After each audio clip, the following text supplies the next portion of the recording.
From LPM, Louisville Public Media. Support for LPM podcasts comes from the Eye Care Institute and Butchertown Clinical Trials, where they strive for diversity, equity, and inclusion within their staff, patients, and clinical trial participants.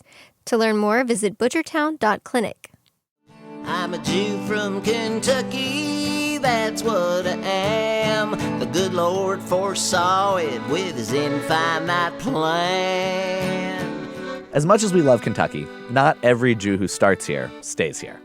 On this episode, we're unpacking the experience of moving away from the Bluegrass State. Our guest, Rabbi Jeremy Kalmanofsky, grew up in Louisville, and now he's the senior rabbi at Anshe Chesed, a conservative synagogue on the Upper West Side of Manhattan. The move to New York plunged him into a vastly bigger Jewish community. We'll learn what that's like, and if he ever gets homesick. And we'll talk about the month of Av, including Tu B'Av, the Jewish Day of Love. That's all coming up on the Bluegrass Schmooze. Forever a Jew with Kentucky, my home.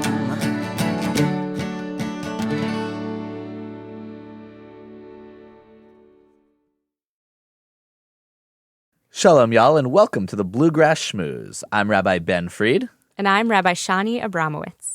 And this month in Judaism, we're commemorating Tisha B'Av as well as Tu B'Av. Kind of the poles of emotion there. Poles of emotion.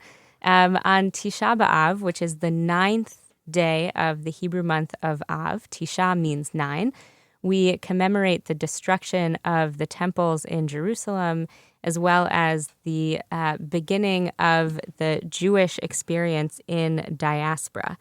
And on Tisha B'Av, it's a very sorrowful, mournful day.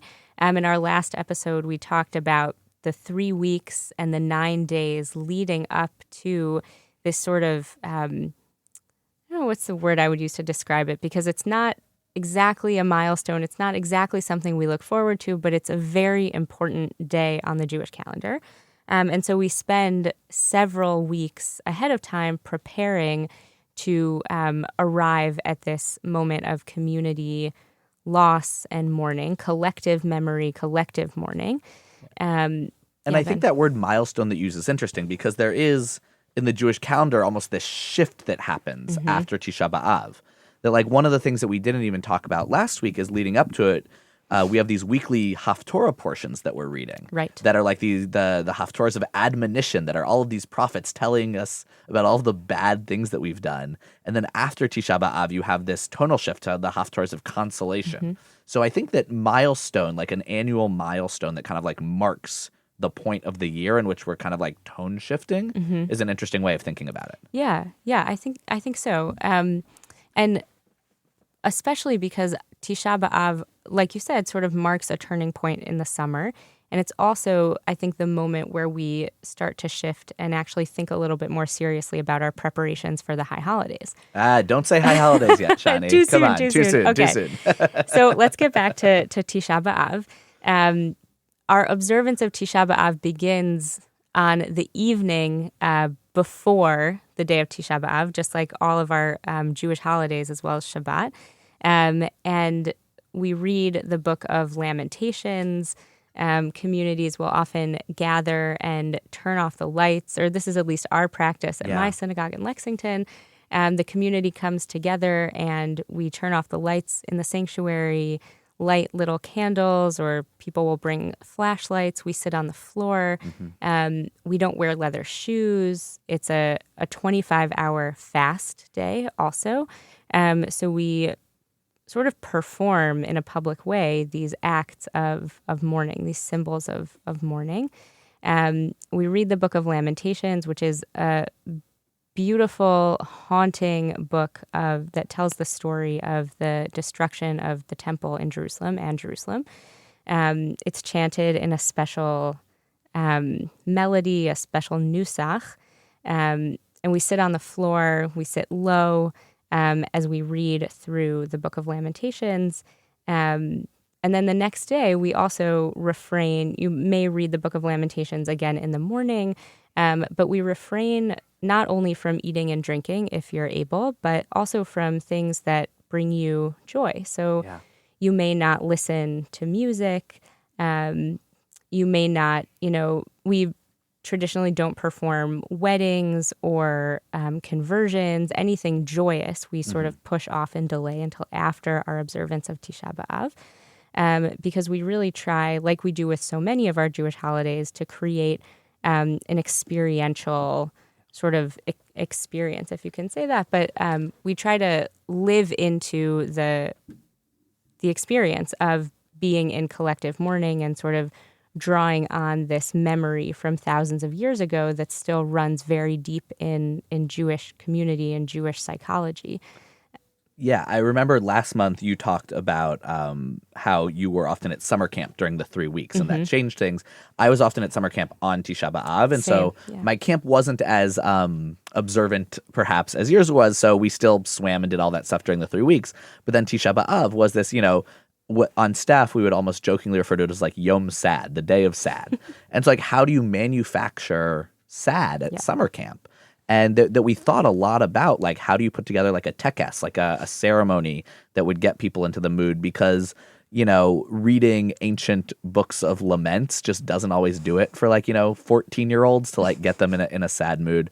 So there were often, dance pieces that were, kind of commemorative and, thinking about different periods in Jewish history, because as you said, this day commemorates the destruction of the two temples, but also we use it as a time to commemorate the Spanish Inquisition and kind of all of these other major terrible things that have happened throughout Jewish history kind of get lumped together and commemorated on Tisha B'Av. And one of the things then we would do during the day is it was like watching a lot of sad movies. Like I think the first time I saw a lot of various Holocaust movies or things like that was during that day at summer camp, because you weren't going to do all of the usual things, because on this day you were supposed to be sad. Right. We also, I was also at camp usually on Tisha B'Av. And actually you might notice if you're listening that my pronunciation of this holiday will shift. I grew up saying Tisha B'Av.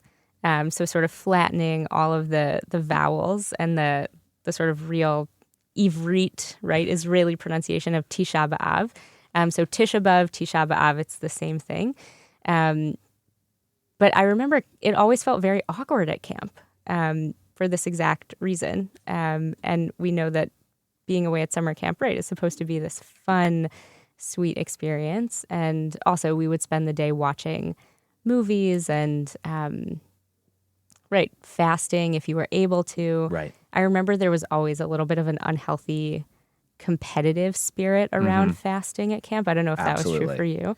They would also always serve something really delicious for lunch that day for the people who weren't fasting. Of course. Which was, infuriating for those of us who were. To help you really feel the pain a little bit more. Exactly. And I just wanted to add that so I struggled to connect in a meaningful way to Tisha B'Av when I was a kid, but I still do as an adult, because I actually find it very hard to feel as if I personally experienced the trauma of the destruction of the temple, and also feel like a beneficiary of the gift of diaspora. There's we should talk a little bit, or we could talk a little bit about Rabbi B'nai Lappy's sort of reframing of this moment, which is that she gives this beautiful crash talk, is what she calls it, where she talks about, the traumatic moment of the destruction of the temples in Jerusalem and the destruction of the centralization of Judaism in Jerusalem actually gave way to rabbinic Judaism. It gave way to creativity when it comes to Jewish tradition, and a more democratic spirit or diverse spirit of Judaism that came to be only because that was made possible because the Jewish community was dispersed and kicked out of Jerusalem, and the temples were destroyed. And the Judaism that we practice today, that we see, is rabbinic Judaism, right? It's the Judaism that came to be in the aftermath of this destruction.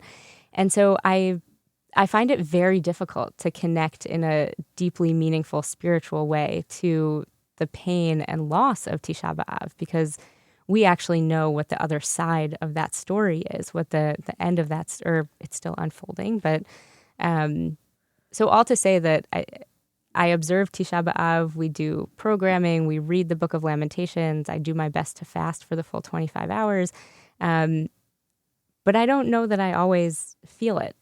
And Personally. I think part of that also might be because, you know, in the same way that feeling sad in summer camp feels weird, I think generally when we think of religion, religion is something that uplifts us. Mm-hmm. Judaism is something that, generally speaking, we think of as, you know, especially in 21st century America, we think of as joyous, we think of as celebrations, we think of as, you know, seders and lighting Hanukkah candles and doing all these fun, joyous things that do connect us to our history and our tradition and all of those things, but that don't dwell and focus on the sad.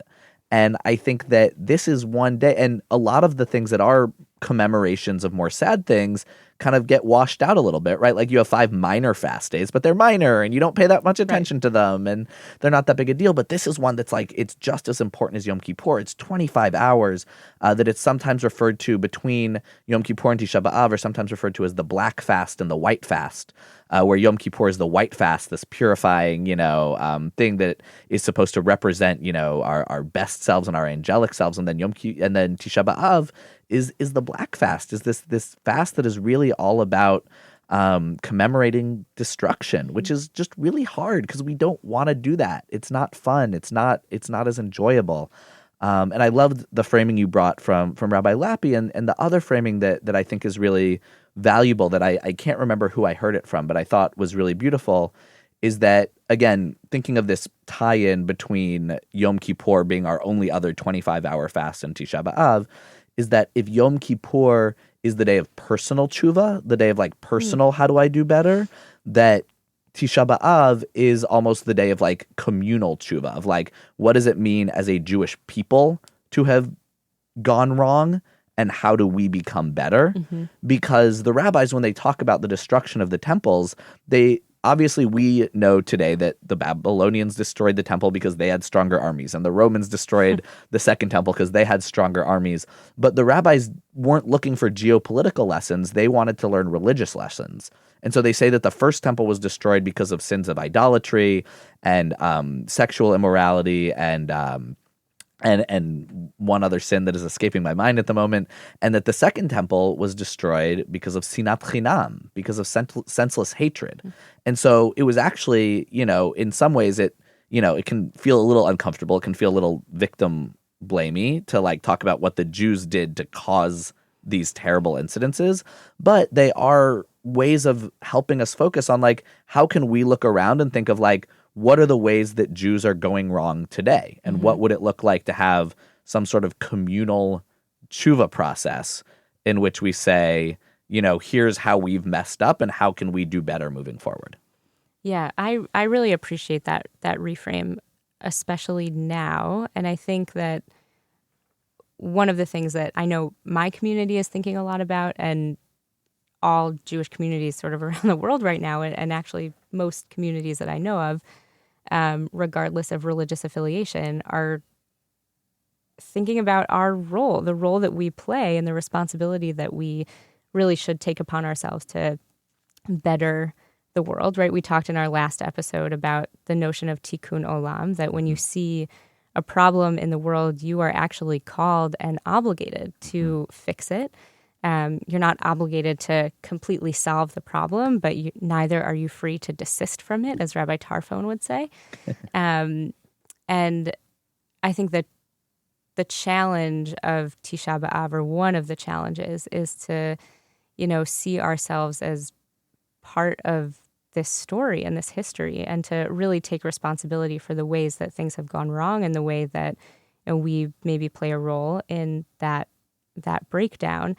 To not be Pollyannish about our own history, but to sort of put our story and our history to good work and making the world a better place. And that, the reason I mentioned the current political moment or historical moment, however you want to frame it, is that, if I'm being honest, you know, my instinct is to run away from it all, to sort of bury my head in the sand and say, this isn't happening. I'm just going to look at my very hyper-local corner of the world and pay attention to the things that are going well.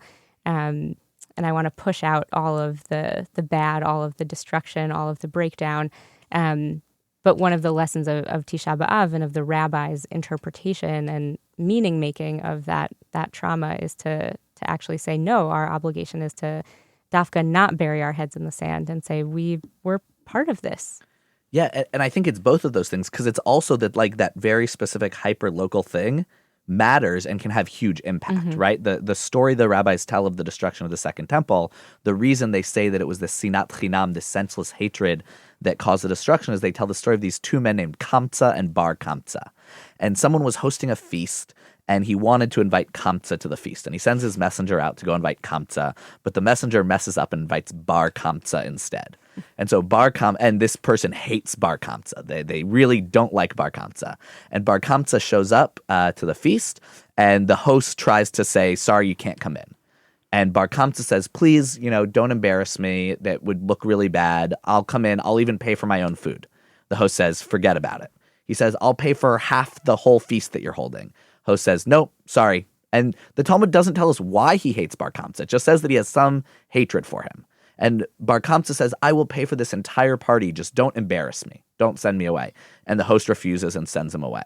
And so a lot of people say, and this, was the kind of senseless hatred that caused the destruction of the temple. But what it actually says in the Talmud is that then Bar Kamtza goes and basically tattles to the Romans and says, these people are not good. They offend people. You want to come in and take over. And so it's both the story of I can't hide my head in the sand and only think about what happens in my immediate vicinity, but also acting with love within my immediate vicinity can have this outsized impact on the world. Because if I act with senseless hatred, then it can start that butterfly or the domino effect that can lead to the destruction of the temple. And so I think that thinking about ways that we can have people will say that the opposite of sinat chinam, the opposite of senseless hatred, is ahavat chinam, is, perhaps literally translated as free love, which might not be. Heard it here first. Yeah, you heard it here, which is not necessarily what this podcast is advocating for, or Louisville Public Media. But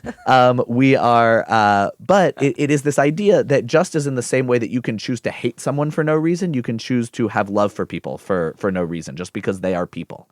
And if we act in that way, and if we look around and we see everyone as fully deserving of that love, as being fully human, as being fully created in the image of God, then we will go out and act with that sort of love that can hopefully start to combat some of the sinat chinam, some of the senseless hatred that we see in the world. Yeah, thank you. And I think that's a really helpful reminder, I think, in terms of what it looks like to observe Tisha B'Av.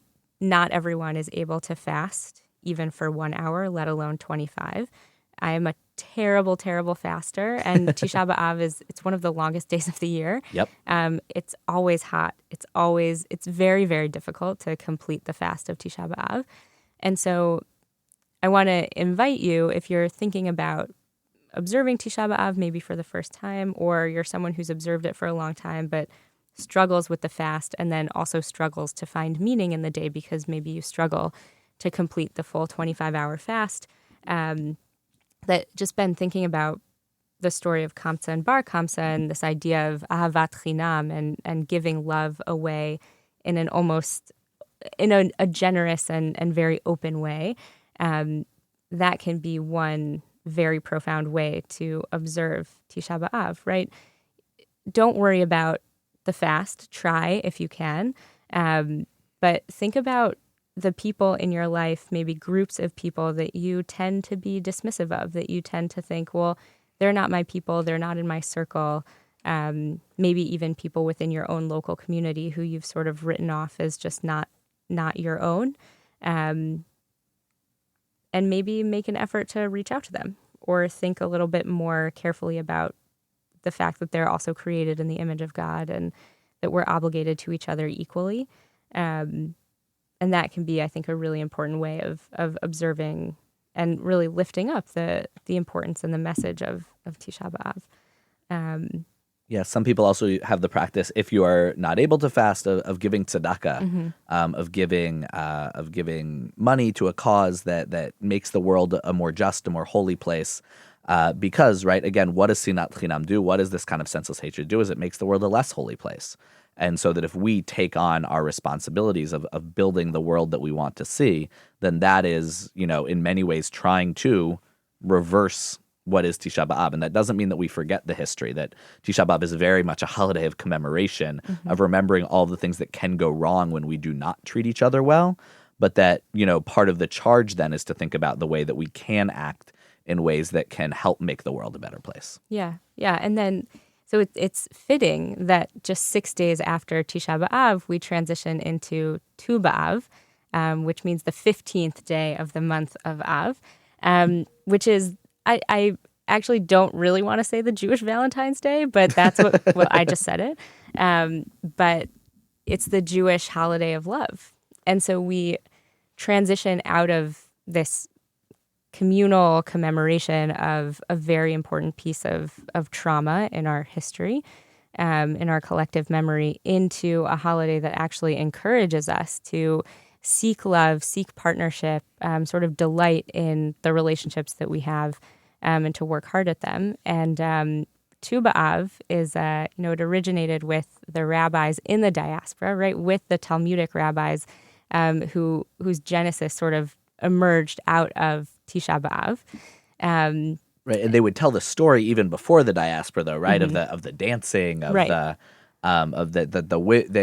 it was a very gendered society, but the women would all go out dressed in their beautiful white dresses and dance on the hills of Jerusalem, and that was and the men would go out and try to find a life partner. Yeah, but I also think it's interesting that we have this transition, right, and it's both the interpersonal, the opposite of hate is love.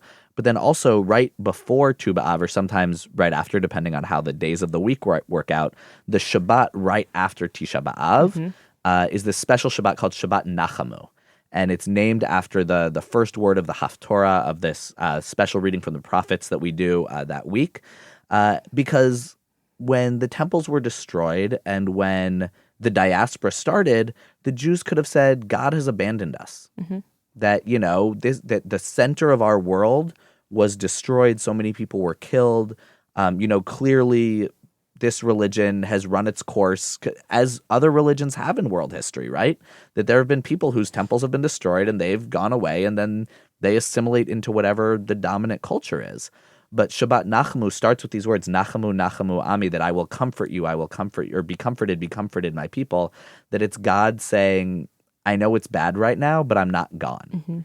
And so I think that you have, and that happens right along with Tu B'Av, is that you have this idea of like repairing the relationship between the people and God and repairing the relationship between people and each other, like all right after that kind of seminal moment of ripping apart that is Tisha B'Av. Right, that crisis moment, that juncture.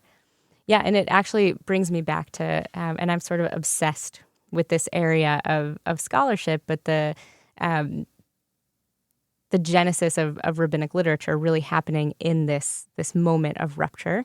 And it reminds me a lot of the Judaism that we talk about on this podcast, right? The genesis of this podcast is people saying to us, Jewish life is not possible in a place like Kentucky. There are Jews there. There's a thriving diaspora in the Commonwealth of Kentucky. And so just the beautiful way that you just described the shift from Tisha B'Av to Tu B'Av, I think makes me feel sort of newly and differently inspired about the work that we do here and the communities that have been here for over a century, that have sort of forged ahead and said, yes, there are places where Judaism maybe is more centralized, right? We could a sort of Jerusalem. You'll hear more about that after the break with Rabbi Jeremy Kalmanofsky. Yes. But Nachamu, Nachamu Ami, right? Be comforted, my people. Wherever you go, This is a sort of Ruthian moment, right? Wherever you go, I will go. Yeah. Wherever you choose to build Jewish community, God says, I will follow you there. I will follow you to Babylonia. I will follow you to Lexington and Louisville. I will be with you wherever you choose to build your community and put your homes down. Yeah, and the rabbis really strikingly in the Talmud envision this. They envision the Shekhinah, the presence of God, crying and going out of Jerusalem with the people on their way to exile in Rome. And it's this really like incredible image of kind of this presence of God weeping alongside these exiles, but is there with them. That Shekhinah, the presence of God that kind of dwells among us, just like you said, wherever the Jews go, that's where that presence of God is. And I think that that's really, really beautiful. And I hadn't connected that in the way that you did until just now. So I think that's a really, really amazing image. And it also, thank you, it also is actually making me think of Pesach, of Passover, which is, and Ben's giving me a little bit of a I have no idea where you're going with this. I'm looking forward to this. Because on Passover, we are, commanded to tell the story in such a way that we feel as if we were leaving Egypt, right? That we were there. And when I think about the Exodus from Egypt, I also think about God coming with the people, right? That we're having this moment, we're leaving, we're being liberated together. And it's so, I also had never put this together before, but it's so powerful to think about, the other end, the sort of culmination in a certain sense of the Exodus story is, the exile from the land of Israel out into the diaspora. And to imagine that God is also making that journey out with us, leaving with us. And now thinking about all of the things that we do on Tisha B'Av to feel as if we were there, it actually almost feels like two very important theological, experiential bookends of the Jewish calendar.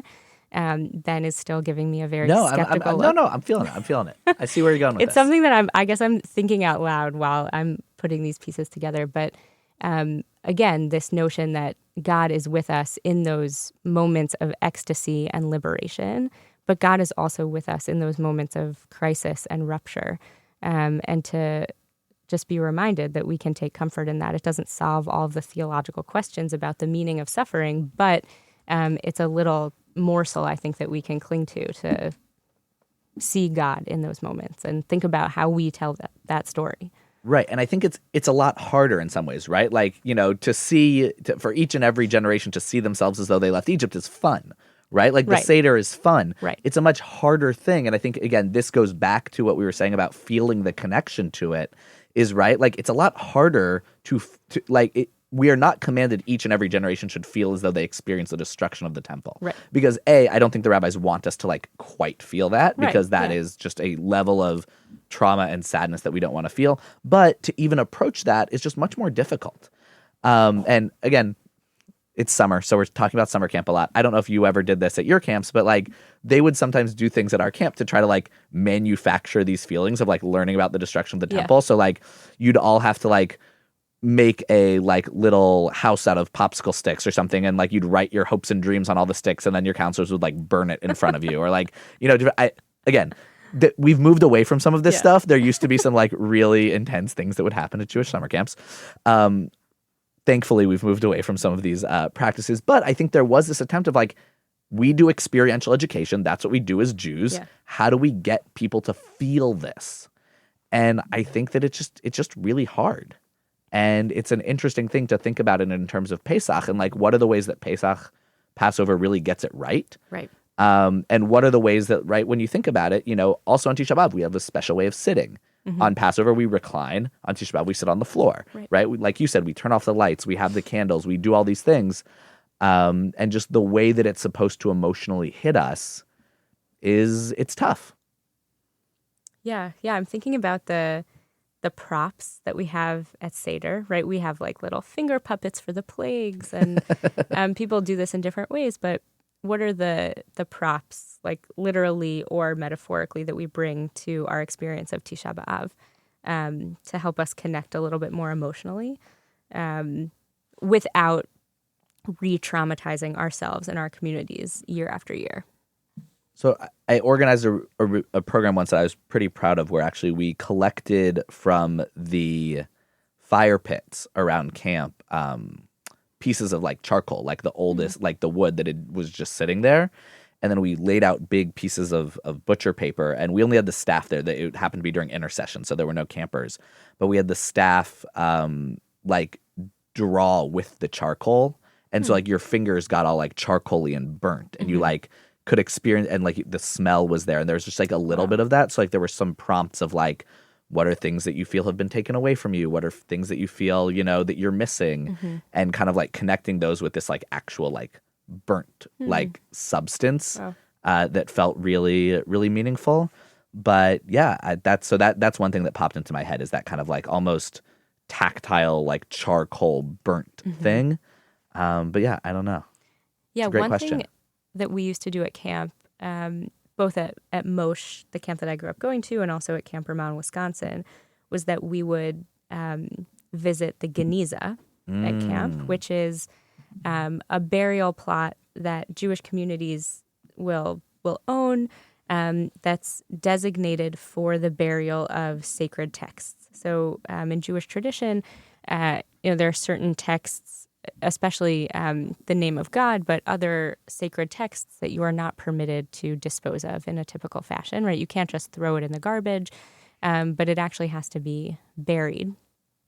And so in Lexington, we have a plot that's entirely dedicated to the burial of sacred texts. And we also had plots at camp. Obviously, there aren't cemeteries at summer camp, but at Ramah, I was there more recently, so I remember it better.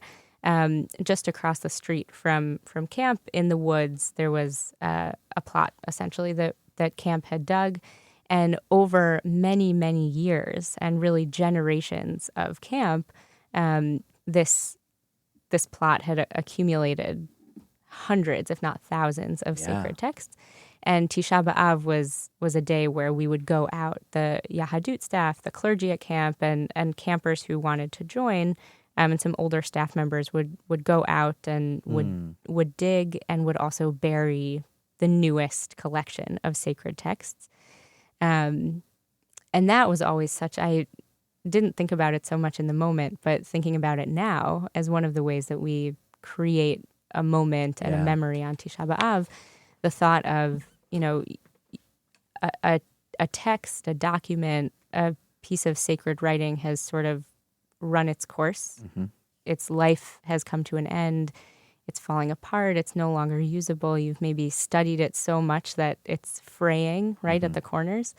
And you have to bury it. And that is just such it's so beautiful. It's incredibly powerful. And also to open up a grave and see all of these texts, and to then lovingly say goodbye to another set of texts. It's an unbelievable way to sort of mark the moment, sort of the life cycle of a Jewish life cycle of sorts. And I remember we did that, and I think we'll think about doing that this year for Tisha B'Av in Lexington. Yeah, that's really beautiful. I really, really love that. And yeah, it's a month full, and it's wild, right? Because I think, that shift, right? That you're the 3 weeks and then the 9 days, and you're doing all of this, and then you do the burial, and almost, also in Jewish tradition, after the burial comes the Shiva. And the whole point of Shiva is comfort. Right. We use that same word, hamakom yinachem, that there's comforting that happens there. And so I think that oscillation between grief and comfort, and grief and joy, and hatred and love is what this month is so much all about. And yes, it does kind of prepare us to move towards the high holidays, especially because, the last words of the book of Echa, or they're technically not the last words, but then we go back and we read them again so that they will be the last words, are Hashivenu elecha v'nashuva chadesh yameinu kekedem. Help us to turn so that we may turn to you, or turn to us so that we may turn to you, and renew our days as days of old. That there's there's this hopeful note, even at the end of the book of Lamentations, probably the saddest book of the entire Bible. Yeah. We end on a hopeful note. We end on a note of tshuva is possible, return is possible, and that then sets us up for what will come in Elul and Tishrei. Mm-hmm. That's it for This Month in Judaism. Stick around after the break when we meet Rabbi Jeremy Kalmanofsky and kibitz about his early life in Louisville and his current work as a rabbi in Manhattan.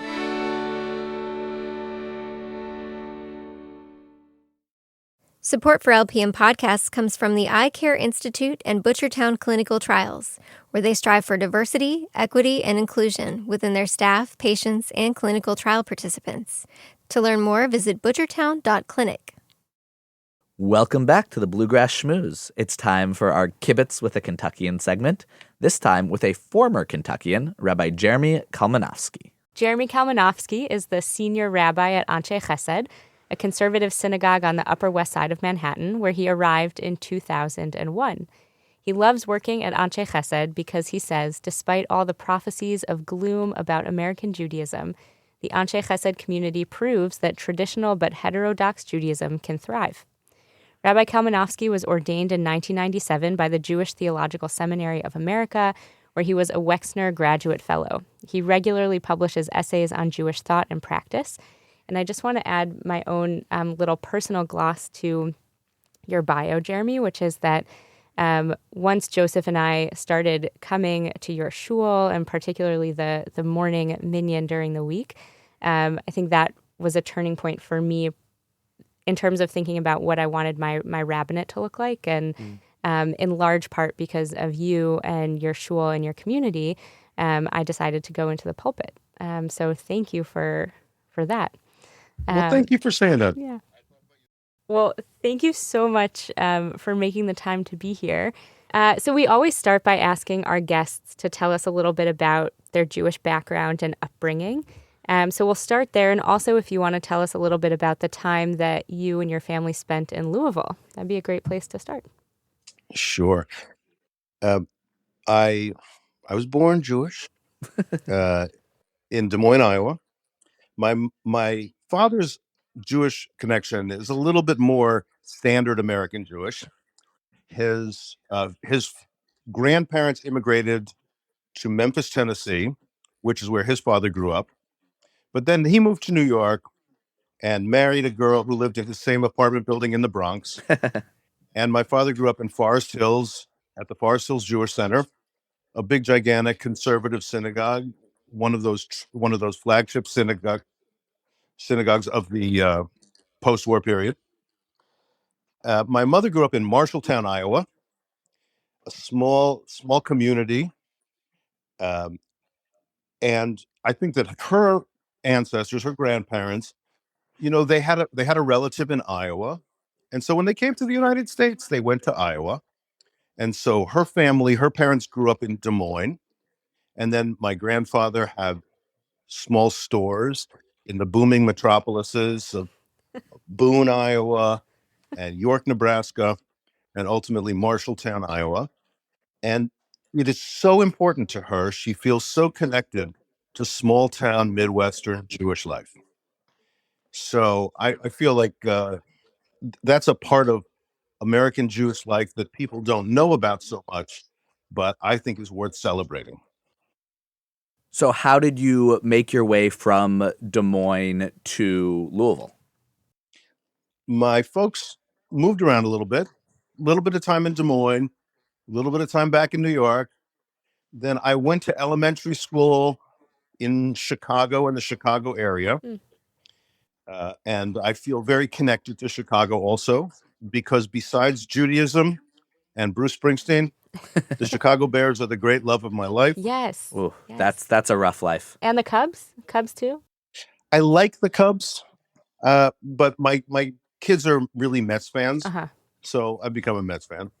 Okay. But Bears fan is a big part of my life, and the road has turned northward thanks to Caleb Williams. But you're from Detroit, right? Yeah. So the Lions are also turned up in a It's been better. Way. It's been better. But so you got to Chicago, you did elementary school there, and then we moved to Louisville in the summer between 5th and 6th grade. and I went through middle school and high school in Louisville, and as a member of your synagogue. I had my bar mitzvah there, and I feel and felt very connected to that community. So I'm curious because I know that my synagogue at that time, it had mixed seating, but it was still a nominally Orthodox or traditional synagogue. So I'm curious why that was kind of where your family found their Jewish home when they came to Louisville. Yeah, that's correct. It was the nominally Orthodox mixed seating synagogue, which did exist in the Midwest. It existed until relatively recently in one Denver synagogue. But obviously that did not really have legs. Right. Also in one synagogue in Little Rock where I was the student rabbi, it continued to exist until just a few years ago. Yeah. Oh, wow. My parents say that when they came to visit Louisville, they went to KI and to AJ, and that in KI they made a great show of welcoming them. They asked who they are. They mentioned their names from the Bima, and they just said, "Okay, this seems like the friendlier place." I don't think that they were like committed to a non-egalitarian Judaism, but that's how it worked out. Yeah. When I was a kid, there was an NCSY chapter, and I and a handful of other kids kind of flirted with Orthodoxy. A few people actually took on Orthodoxy in a deep way, but for me, I was really involved in NCSY, and I did like it. And they put on a big push to show us the error of our ways, and for some people, it took. So how was it for you then? I'm curious, going from elementary school in Chicago where there's, a significant Jewish population to Louisville where there also is a significant Jewish population, but perhaps a less significant observant Jewish population. I don't know if for your family things like kosher food were an issue or different things, but could you even at that age, like at 10 or 11 years old, feel that shift when your family moved in terms of kind of what the Jew crew was like? We had a pretty good critical mass of observant families at Knesset Israel, as they said it back in the days. And there was a kosher supermarket, Kreitman's. Yeah. What was it called? Anyway, I think it was on Bardstown Road, and there was a kosher supermarket. And we occasionally, went to Chicago or whatever, and came back with more kosher meats.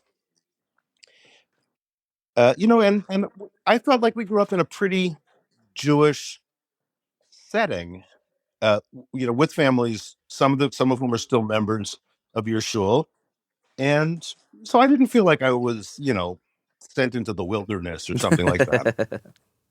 So it's so interesting because I feel like that the experience that you're describing and the Jewish landscape that you're describing is pretty different, I think, from what Ben and I experience now in our communities, and also different from what people report having grown up here. So it's really cool to get a window into maybe a different kind of Jewish Louisville experience. I'm just to point to a couple of specific things, and I don't know if these things still exist. There was a community Hebrew school at the JCC, and the people from the temple did not participate, but the people from both, AJ was the nominally conservative, and then Knesset, and then the Orthodox shul behind the JCC, was it Anshe Sfard, I think. Yep. They all participated, so there was a strong sense that all the kids, I mean, dozens or 50 or 100, whatever kids, were in Hebrew school together. Wow. And the youth groups, the BBYO youth groups at the JCC were very strong also. So I felt like we were minorities, but a good, healthy minority. Yeah.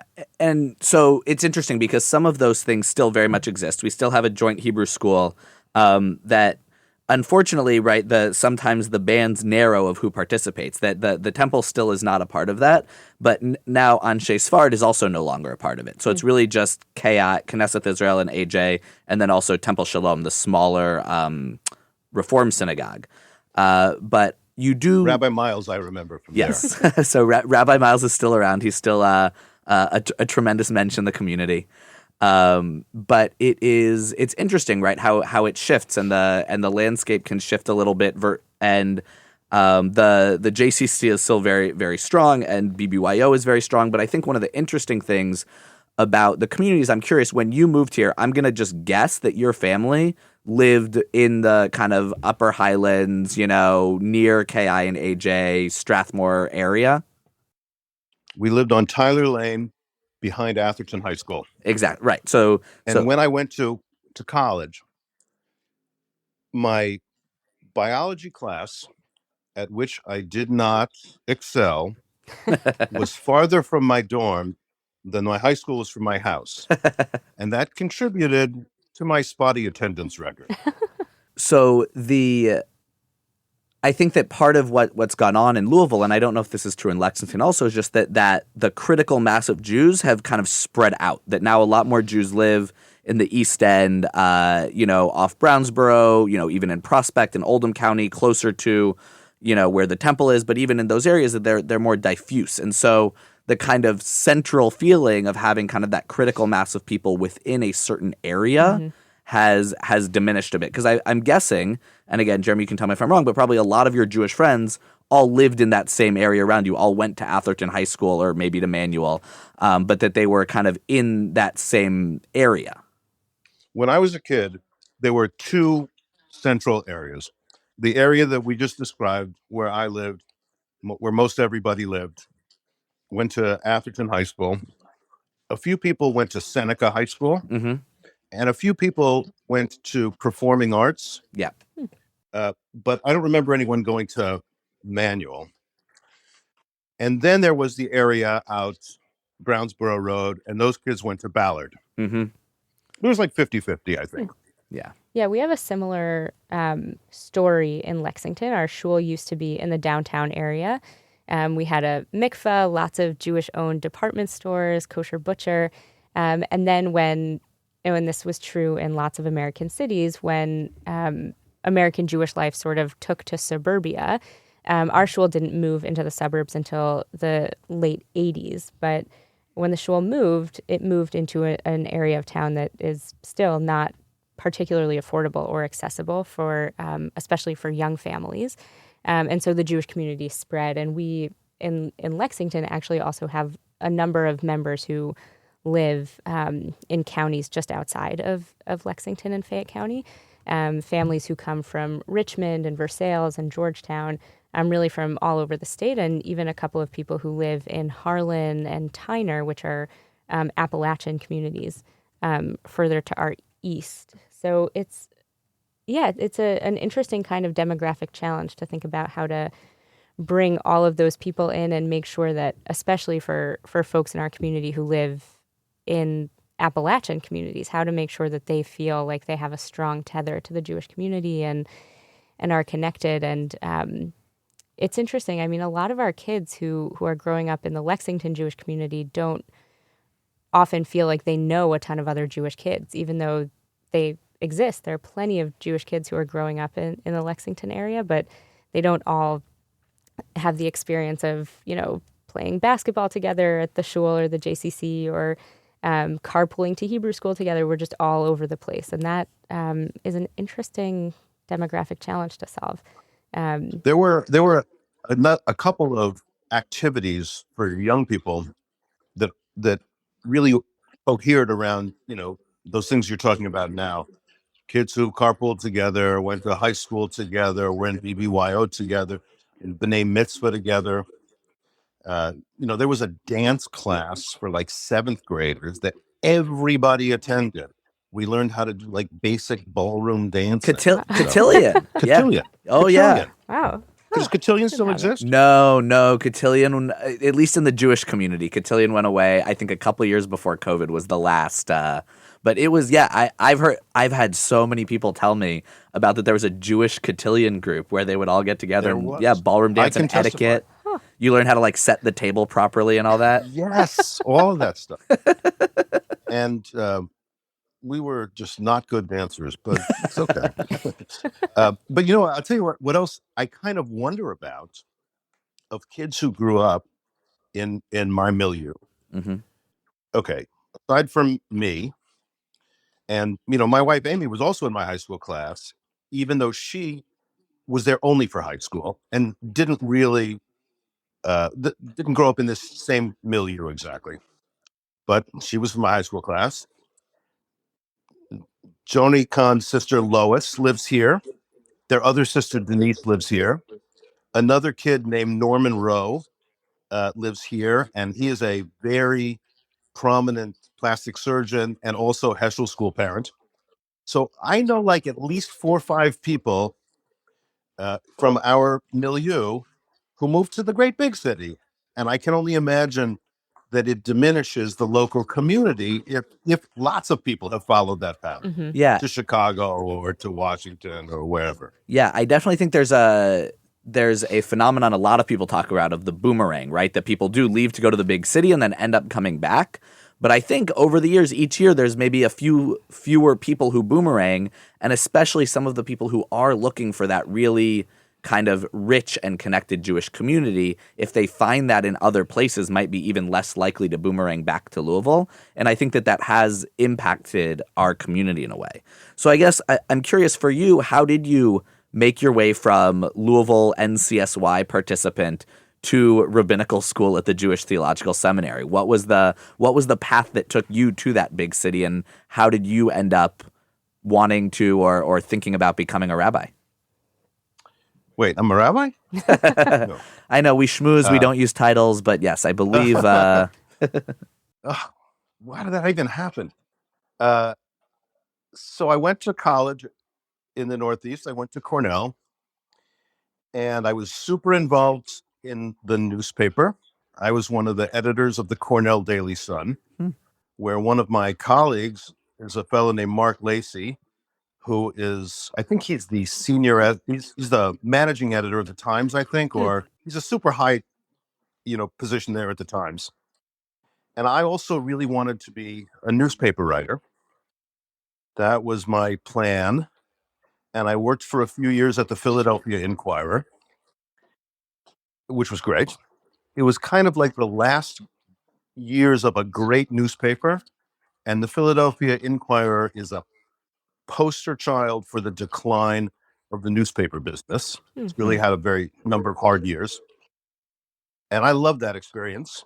But at the time, Amy was at the Reconstructionist School, Rabbinical College. And I fell in love with the Torah learning that I saw going around me. I became very close with Rabbi Art Green, who was the president of the college in those days. As a matter of fact, Art davened in our morning minyan today. Oh, wow. I remember we had one of our ufrufs at our sort of pre-wedding Shabbat celebration at Anshe Chesed, and Art Green was also there. He was the scholar in residence at Shabbos. So I'd always been an involved Jew. I'd always been a committed Jew. It was a big, big, big part of my life, but I wasn't at all a learned Jew. And so being in the orbit of RRC, I decided to focus and develop this part of my life. I considered going to RRC, but it wasn't really the right place for me. As one of the students who was very traditional at RRC in those days, somebody who's now a member of Anshe Chesed, said to me at that time, and I'll always be grateful to him for this, he said, "You're not going to like it here. Your questions are not really their questions. Your trajectory in religious growth is not really theirs." And he was totally right. So JTS was the right place for me. I had a great experience there. I loved being there. I didn't really plan on going to the pulpit. After school, I stayed for 4 years as an assistant dean of the rabbinical school. And then Anshe Chesed opened up. And it was the right school for me. And 25 years later, I think it's going to work out. It's an amazing story. And I think it's particularly inspiring just as a reminder that there are so many different paths to the rabbinate. I think a lot of people assume that if you're someone who pursues rabbinic work, that you grew up in an extremely committed, knowledgeable, frum community, that you're an expert in all things Judaism. And I actually think for most of us that's just not the case, that we find so many different entry points and paths to this work. And that's amazing. And I feel like there's and I'm not speaking about American Judaism in general, and I think this is probably a feature of your lives in Kentucky more than it is in my life in New York, but that there's a kind of shear off between people who are very, very involved and really quite peripheral. Mm-hmm. In when I was growing up, it wasn't really so much either or. And I think what you're saying is true about the path to professional Jewish life or rabbinic life, but I think that it's also true about the world, that like it's either a really big part of your life or kind of a marginal part of your life. Mm-hmm. And I think that that's generally speaking kind of unhealthy. Yeah. Actually, that observation dovetails really nicely with our next question, which is that, you're based in New York, you're rooted especially on the Upper West Side, but you obviously come into contact with Jews from outside the New York bubble. And I'm curious if you're seeing things, noticing things about the future of Jewish life in America that are particularly exciting to you, and maybe if there are things that are as you just mentioned, concerning about the future of American Jewish life. Well, everybody's talking about what's concerning them, and everybody's a little doomy and gloomy about the future of American Jewish life. For a long time, I've felt there's like three buckets. To say it a little graphically, there's the Amish, who live in enclaves where they speak pretty much only to themselves, and they have an enormous amount to say about Jewish tradition, and they really are learned, and they really are committed. And I appreciate that, and I think that we, the rest of us, who are not in ultra-Orthodox enclaves or in yeshivish enclaves, we actually do benefit from something that they bring to the wider world. Shani, I know that's closer to your own background. Yeah. So there's these enclaves, which I think of as, so to speak, as Amish. There's people of Jewish ancestry, people who had a Jewish grandparent, but they don't really practice. It's not a major part of their lives. There will be a lot of them because of the intermarriage phenomenon. So lots and lots and lots of people will have had some ancestor who was Jewish. But it's not grabbing their hearts, it's not grabbing their bodies, they're not behaving in that way. And what I feel I am, in the smallest group, is Jewish human being. Like a human being is what I am, and I belong to the 0.00002% of humanity who expresses their humanity, who lives in a culture of being Jewish. So I feel like we in the heterodox, traditional, serious, committed, literate, learning, practicing, we have to keep fighting the good fight to endure when the poles of like mere ancestry but no real practice, or cutting yourself off from the rest of the world, having a lot to say about the Torah but not a lot to say about the rest of the world. I don't want to be either of those things. Mm-hmm. I want to be a Jewish human being, and that's what I think we represent, or what I try to represent. So what worries me? I'm worried about those two poles. That if you want to be Jewish, you have to like live in an enclave, which is not true, or that your Jewish, connection is really ancestral and vestigial and nominal, but not really part of your life. So that's what I think about the world. I also think that obviously ethnicity has much diminished. The Louisville Jewish community that I grew up in, everybody was related to each other. Everyone was somebody's cousin. You know why? Because their parents or grandparents never could have imagined intermarrying. Mm-hmm. So they all married each other. Well, that made a very tight-knit Jewish community. But obviously, that's not the case anymore. It's not. I will say people over the age of 50 or 60 are still like, I meet someone and, oh, you're this person's cousin and you're this person's cousin and you're that person. Like, it is too. Yeah. really incredible the ways that the Jewish family trees intersect and overlap, and the way that really family ties bring people together. And, unfortunately, we often see this these days at levayot, at funerals, where, a lot of people show up who I had no idea were connected to them in any way, but they're all cousins. That's tied to a sense that, I am Jewish. And that ethnicity thing has a lot of pluses.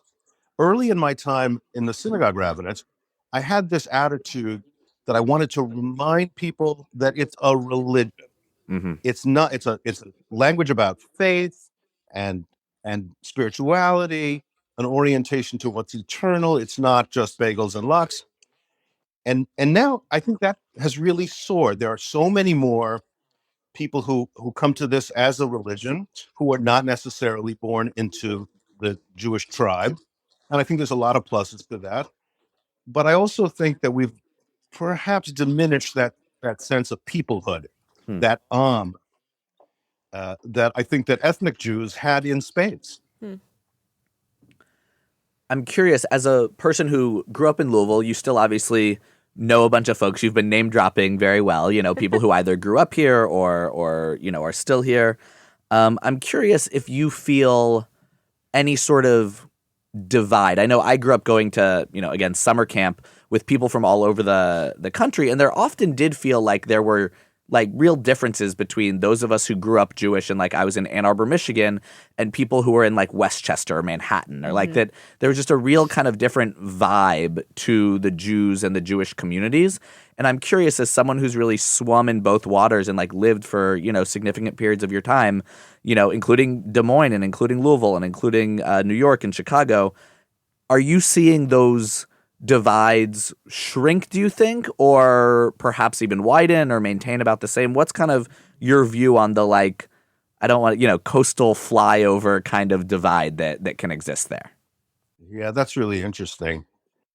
I would hazard a guess that it probably increases in one way. In one way increases, in one way maybe mitigates. I do think that California Judaism seems to be quite different than that I experience in the rest of the country. I do think that there's a kind of New York snootiness that's a little obnoxious, around here. I mean, I never went to camp as a kid, but I spent lots of years working at Camp Ramah in the Berkshires, paying my bills when my kids were campers there. And I do think that New York Jewish kids kind of think that they're the whole world, and that's like kind of obnoxious. But New Yorkers think that about everything, right? There's the famous New Yorker cover about looking at the rest of the world. And it's like there's New 9th Jersey Ave, and 10th then there's Ave, Nebraska. Yeah, I bought that for my wife when we'd only been dating for like 6 months or maybe even 6 weeks, because she's born and raised in Manhattan and I'm grew up all over the place, and I was like, this is how you see the world right now, but we're gonna change that. and it's absolutely should be changed. On the other hand, the way that it may be mitigated is that online culture and media, they're all very national or international. Right. I started to tell you guys before we started recording a little story about accents. I love accents. I love regional accents. I think they're so cool. I like to pay attention to where people, sound like they're from. And okay, I am now 58 years old. So I'm telling you a story from 47 years ago when I'm still mad that I lost the 6th grade spelling bee because I could not understand the word that the teacher was saying in her thick accent. And I didn't have the brains to ask for it to be used in a sentence. But I'm still mad that I lost the 6th grade spelling bee on the word Scotchgraber. Scotchgraber. Scotchgraber. Tall building. Oh. So I think that the southernness of Louisville is probably a lot diminished. Much more people coming in and out, and accents are all diminished. So I think that maybe binds together people from different parts of the country. Yeah, Lexington too. It's a community that, I mean, especially recently, is made up of many, many transplants. People who come for university appointments, and it's interesting. They come and they say, okay, I've been appointed to X and Y position. I'll stay maybe for a year or two. Tops will be in Lexington for 5 years, because surely this isn't a place where you can make a Jewish life. And they blink, and 40 years later, they're the gabbai at the shul. But we have many, many heavy Brooklyn and Bronx accents in our shul. Some Ramaz alum, which is really fun. But right, it's a community of transplant. I think I really appreciate that reframing, Jeremy, that in a way, the sort of loss of ethnicity can actually, in a small, non-coastal Jewish community, be something that binds us together. I'm going to be thinking about that for a while. Thank you. So we have one last question before we transition into our lightning round and our l'chaim of the month, which is just if you're willing to share a little bit about what you're working on, what you're seeing in your shul right now that excites you. What's the future of your rabbinate and the future of Anshe Chesed? I don't even know how to answer that question. I think that the challenges that we have on the Upper West Side is a little bit of a NORC. You familiar with this phrase? NORC, naturally occurring retirement community. So as we get older and older, I think we just got to keep looking for new generations. There's plenty of Jews in New York, even on the Upper West Side. Out there in the world, I think people are perhaps a little bit more anxious about attracting new people, and we got lots of Jews. We got enough Jews for several different synagogues of several different stripes, and so we've got like a critical mass and then some. But keeping young, that will be a big thing. And the next thing is what's going on in the wider Jewish world. I've had people decide not to remain in our synagogue because I was too critical of some features of the Israeli government, the participation of the right-wing extremists and the people who are proudly anti-Arab, very critical of that. And I've had people decline to rejoin this year because throughout these last 290 days, we're recording this on day 290 of the war, people think that I'm just too connected to a state that they think is deeply immoral. So finding a Jewish connection at a time, again, when the extremes are growing, either extreme to the right or extreme to the left, and I think that's a real threat to Jewish peoplehood. It was very rabbinic of you to answer a question about what excites you with what worries you. But we'll take it. No, I think it's a thing that a lot of us are thinking about, and I think that a lot of rabbis and I think that one of the things that I was thinking about as you were talking, especially about your buckets, is the ways in which the things that we are concerned about as rabbis are very similar to the things that many clergy people of all stripes are thinking about and dealing with. And that we talk about collapsing of, synagogue membership, but mainline Protestant churches are also feeling many of the same pressures, that people are not kind of casual, regular churchgoers in the same way that they aren't casual, regular synagogue goers. And I hear from my friends who are clergy and in pulpits of different stripes that a lot of those pressures of the extremes are not just the Jews, that everyone is feeling that, and it's becoming more and more hard to speak to the fat part of the bell curve, the generous the generous center, as it were. Yeah. I want to say one more thing, which will keep me connected to Louisville. Of all the places that my parents lived, the one that they loved the most and the one that still is in their heart the most is KI, and they will be laid to eternal rest in KI Cemetery. Wow. Well, hopefully before that time comes, you will come and visit. I would love that. And I can't let this conversation go without saying how impactful Chazan Meir Elias was to me as a kid. He was wonderful Chazan and an amazing person.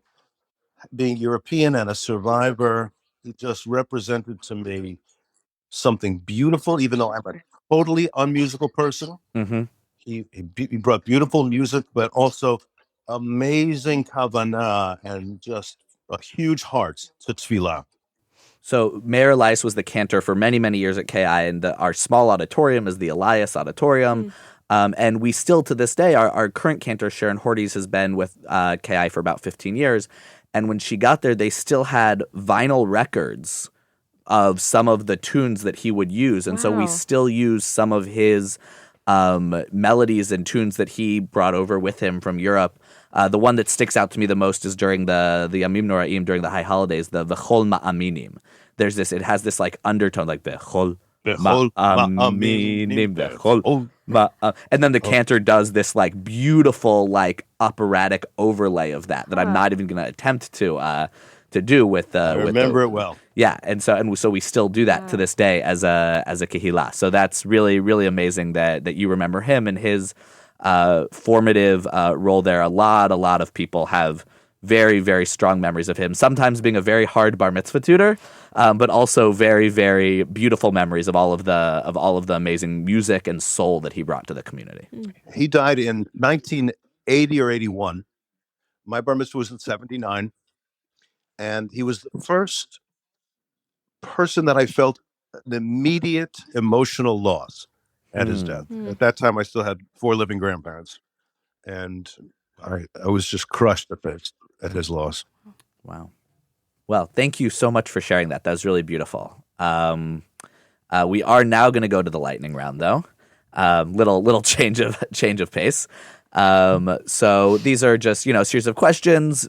Give us your immediate answer. It's kind of, word association. So we start off nice and simple. Favorite Jewish holiday? Yom Kippur.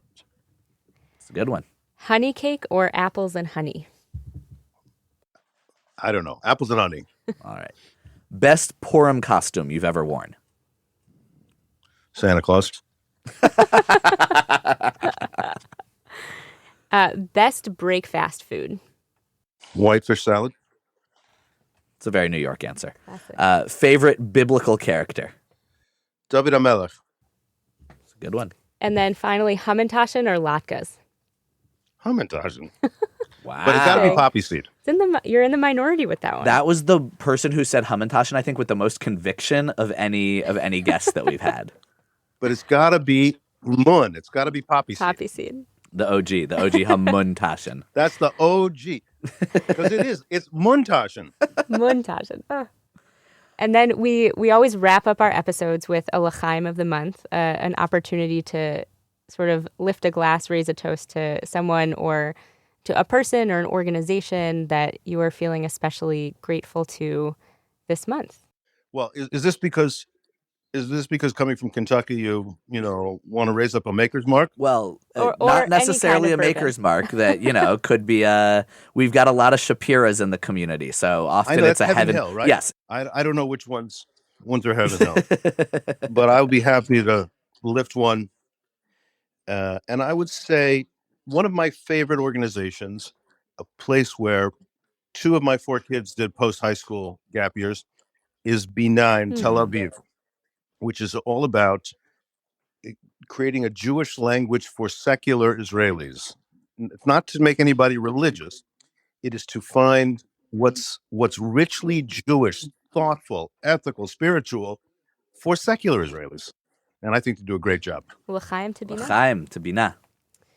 My L'chaim of the month goes out to, and I haven't been there since we left New York, but to the morning minyan crew at Anshe Chesed, which in a moment of, I started going there to say Kaddish after my mom passed away.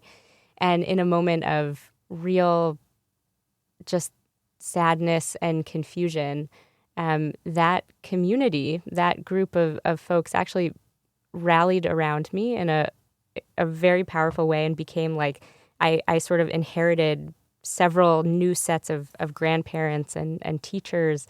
And I think that minyan really changed the trajectory of my Jewish life, both personally and professionally. I think about them often. We have a painting from Meyer hanging up in our house.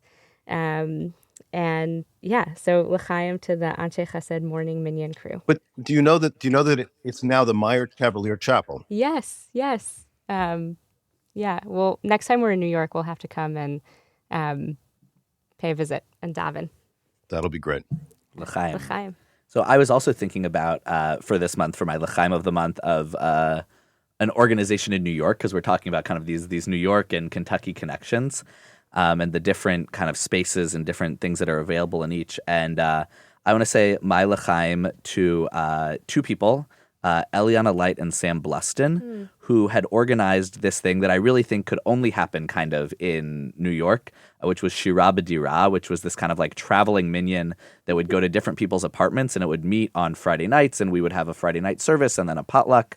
And it was especially impactful in my life because it was through that I met my wife. And so I think that these opportunities for different Jewish engagement, no matter where you go, are really amazing and really important. And so while, we're now in Louisville, Kentucky, that's certainly a group and a minyan and a vibe that we miss, and that is something that we get when we go to different places. So l'chaim to Eliana and Sam and the Shira B'Dira crew. L'chaim.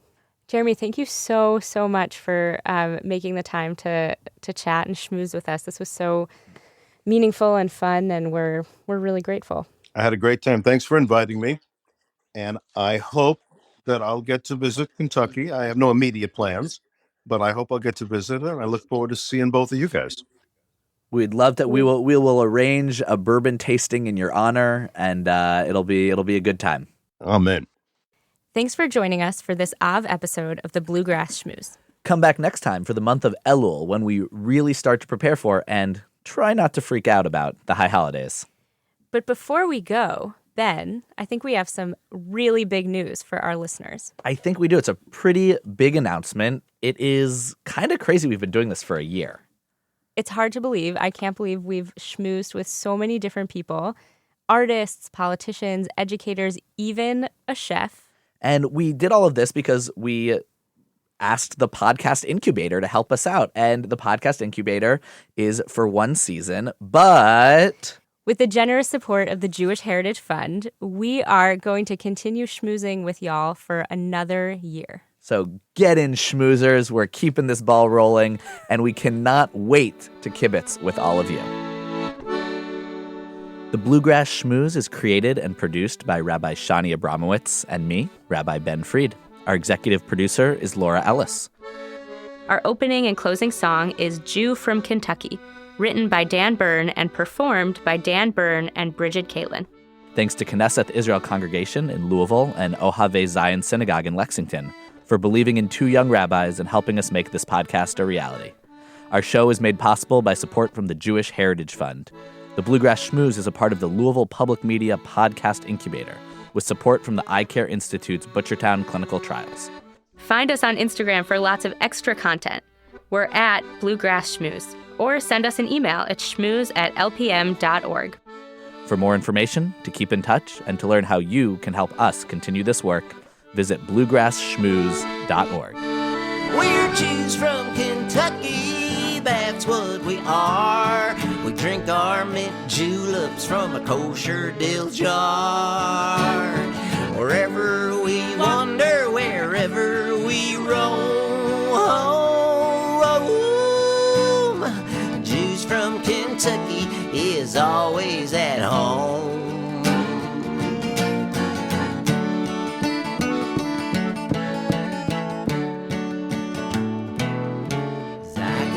Everybody.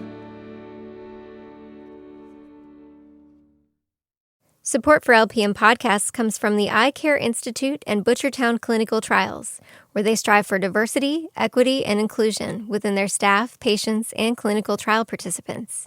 To learn more, visit butchertown.clinic.